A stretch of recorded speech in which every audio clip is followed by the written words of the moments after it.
a bunch of kids find a magic stone. Not just any sparkly rock. It's a wishing rock. But the stone that grants all their wishes. The problem? It grants them literally. Like, I wish for pizza, and suddenly your entire house is filled with pizza. Total madness if you ask me.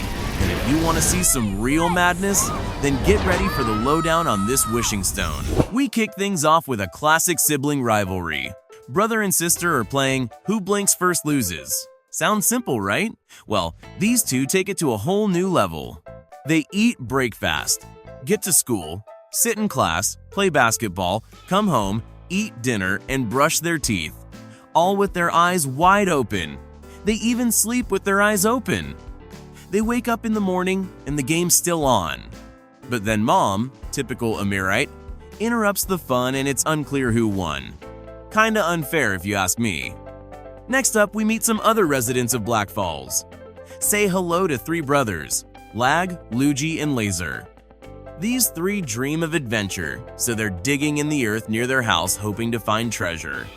Next door live some strange neighbors who always wear these weird protective suits. Seriously, something's off about them.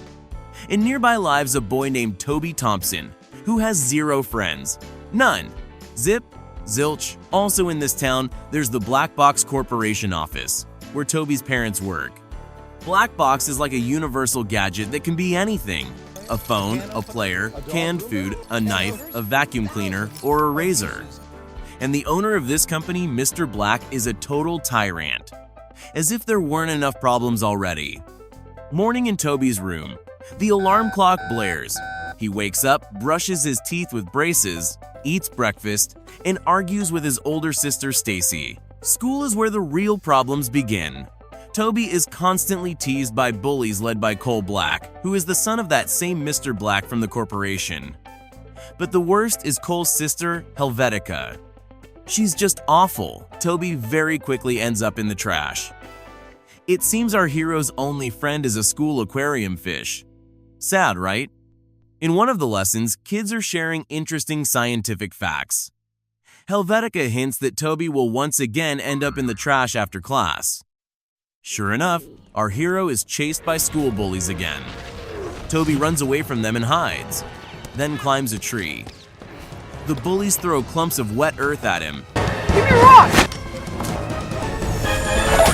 Stone falls from the tree. Toby notices this stone in his hands and hears the words, "Make a wish." Toby admits that he dreams of making friends. At that very moment, several small space saucers appear in the sky. And here they are, his new friends. Toby hides the aliens in his school bag and returns home. They open the backpack, fly out into freedom, and start cooking something in the kitchen. The parents hear a suspicious noise. Toby runs to the kitchen and sees that the aliens have prepared a bunch of incredibly delicious food and even a cake.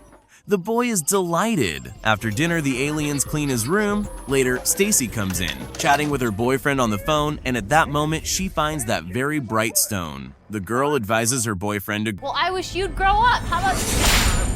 After which she throws the stone and leaves the room. Meanwhile, the aliens remove Toby's braces from his teeth. A tiny green alien comes out of the space saucer and shows the boy that he can fight too.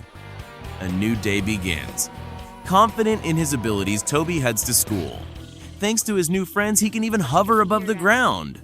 In chemistry class, they're conducting experiments with a flammable liquid. Aliens fly out of Toby's backpack, and Helvetica threatens to eat his favorite aquarium fish. The boy tries, a commotion ensues, and the teacher accidentally pours too much flammable liquid into a test tube. Small space saucers with aliens are flying around the classroom. And then, during the fight, they fall from Helvetica, fall out of the window, and roll off the roof visor. But the main thing is that the aquarium fish is saved. Meanwhile, the aliens attack school bullies on the basketball court. After Toby and Leo fall, their arms are broken and now they have to wear casts. The aliens decide that their mission is accomplished and fly away. Because of the cast, Toby can't eat normally. Helvetica is luckier. This girl knows how to use her toes perfectly. Toby is shocked by her talents. But wait, where did this stone come from? Okay, let's go back to the very beginning of the lag. So Loogie and Laser, remember those digging dudes? They get totally bored with video games. Shocking, I know. And finally go outside. That's when they spot it. A massive wild thing in the sky. It's like mind-blowing. They follow it and find the end of a rainbow. And underneath it, bam! There's a multicolored, super bright stone just chilling there. Loogie, being the sharp one, immediately realizes this is the wishing stone. So, what does he wish for? An endless supply of chocolate, naturally. And just like that, his pockets are overflowing with chocolates that never ever run out. Score! Loogie, being a smart dude, then asks for instructions for this miracle stone. And instantly, a humongous book flies straight out of the sky. Seriously, it's massive. Too huge to even read. Whatever, they probably think. We don't need instructions. So, the boys wish for a massive fortress to appear, complete with a moat crawling with crocodiles and poisonous snakes to protect their precious magic stone from thieves. Pretty epic, right? But here's the kicker. The wishing stone accidentally falls right into that very moat. So Loogie and Laser, being the brave or foolish souls they are, go down after it. Remember though, that moat is now home to hungry crocodiles and venomous snakes. They're trying to escape this reptilian nightmare. Loogie, in a moment of pure adrenaline, jumps into a crocodile's mouth, what the fuck, and snatches the wishing stone out of it. His first wish? For the snakes to disappear.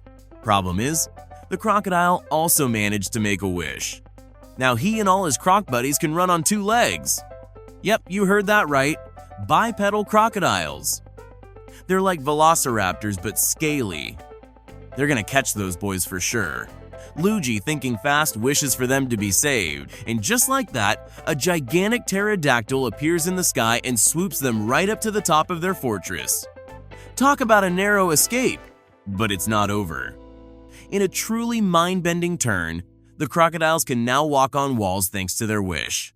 Like Spider-Man Crocs. The boys manage to send the crocodiles flying, how I have no idea, and finally return home. Loogie makes one more wish. He wants one of them to become super smart. And boom, it happens. But plot twist, the smartest one also turns out to be their tiny sister. Haha, classic. After that, the boys ask for a catapult to appear. They realize this wishing stone is way too dangerous, and they gotta get rid of it. So they launch it, and as you already know, it flies straight to Toby. And now for another interesting tidbit. Remember those strange neighbors in the special protection suits? That's Nose on Sue Worthy and his slightly crazy father, who also works for the Black Box Corporation. This dude sees viruses and bacteria everywhere. He's wrapped his entire house in plastic and forced his son to wear a special hazmat suit. Enter Stacy, who approaches Nose's house. She finds the very same stone of wishes on the doorstep. The girl undergoes a full disinfection procedure, because, germs, before she's allowed inside. But Sue Worthy notices his son also has a lot of germs and pours a special spray on the boy. Nose, wanting to get back at his dad, takes a booger out of his nose and flicks it onto his desk. Nose returns to his room, and it turns out Stacy is his math tutor. Nose spots the stone of wishes on the table, picks it up, and says he dreams of all of Dad's inventions starting to work. At that moment, the booger he flicked on the table starts growing rapidly and turns into a huge, snotty monster. Toby and Loogie show up at Nose's house. They're looking for their stone. But Nose denies having the wishing stone, so Toby and Loogie decide to sneak inside. Mr. Nasu Worthy notices them, but then he hears strange sounds and heads to his father's study, where he's greeted by the giant green booger monster. Nose runs out of the room and meets Toby and Luigi's father in the hallway. And then something truly awful happens. Nose realizes that his own booger is standing right in front of him. And it looks like it wants to eat its creator and all his friends at the same time. Our heroes make a mad dash for the decontamination chamber. Alright, so Toby, bless his heart, tries to wrestle his stone out of the giant booger monster. But nope, the green blobby thing just grabs him instead. So Nose, in a moment of pure desperation, and probably brilliance, pulls another booger out of his own nose and threatens to eat it if the monster doesn't let Toby go. And it works.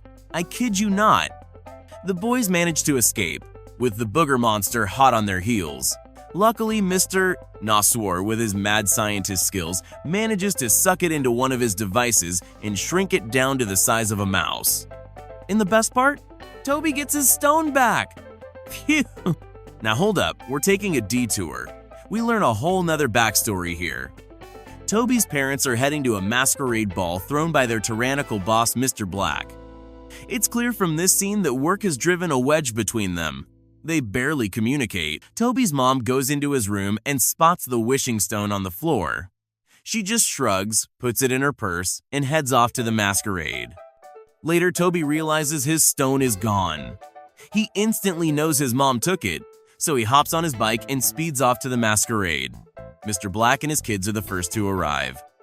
Toby's parents show up shortly after, and his mom, sweet as pie, wishes she could be closer to her husband. And boom! Her wish comes true. They become Siamese twins. Awkward. Helvetica shows up at the entrance and spots Mrs. Thompson's purse. Toby appears behind her and bam! Gets hit on the head with the purse. Helvetica, surprisingly, invites her friend into the house and puts some ice on his head. But of course, Helvetica's brother appears. And Toby, classic, ends up in the trash can again. The angry girl grabs the wishing stone and declares she wants her brother to turn into a dung beetle. Wish granted! In the chaos, Helvetica loses the stone, and it lands on a tray with one of the waiters. Mr. Black snatches it up and, being the corporate overlord he is, wishes for his employees to be ready to even bite each other for career success. Wish granted, absolute madness ensues. The stone then hits Helvetica, and she rattles off a string of wishes. She wants her father to listen to her, for her cast to disappear, to start a jet motorcycle, and to ride away from there. All granted. Toby's parents, still conjoined, try to catch up with the girl on his bike. Helvetica crashes and falls into a trash can. Ironic, no? The stone finally returns to Toby, and the boy, having had enough, wishes for everything to go back to normal. Then he throws the wishing stone away. It lands on Mr. Nasuvar's doorstep. So, plot twist.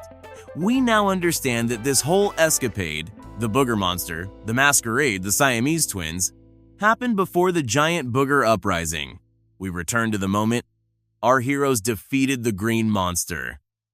Toby grabs the wishing stone and, first thing, wishes to get rid of his cast. But at that exact moment, Helvetica and her brother snatch it away. Other kids show up, and soon, adults too. Everyone wants this magic stone. A massive fight breaks out for the stone. Someone wishes for huge hands, another for invisibility, someone else for tons of money, and one poor soul even turns into a giant sausage. A literal giant appears nearby, looks like it's Stacy's boyfriend, who wished to grow up. Well, here he is, grown up Mr. Black, in his lust for power, wants to become the most powerful in the world and transforms into something.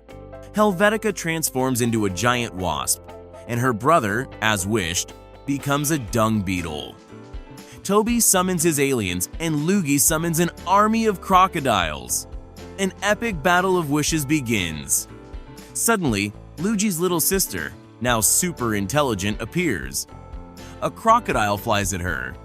The little girl stops time and declares that people can destroy the earth. She then cancels all wishes granted by the stone. Mind blown, Mr. Nesasorti, using his new invention, destroys the Miracle Stone, turning it into dust. After a short rain, a rainbow appears in the sky. Toby and Helvetica, having gone through all this madness, promise to be friends. People restore order to the city streets. Corporations no longer produce black boxes. Thank goodness. And our green heroes, the aliens, understand that not all their wishes need to be fulfilled. What a ride!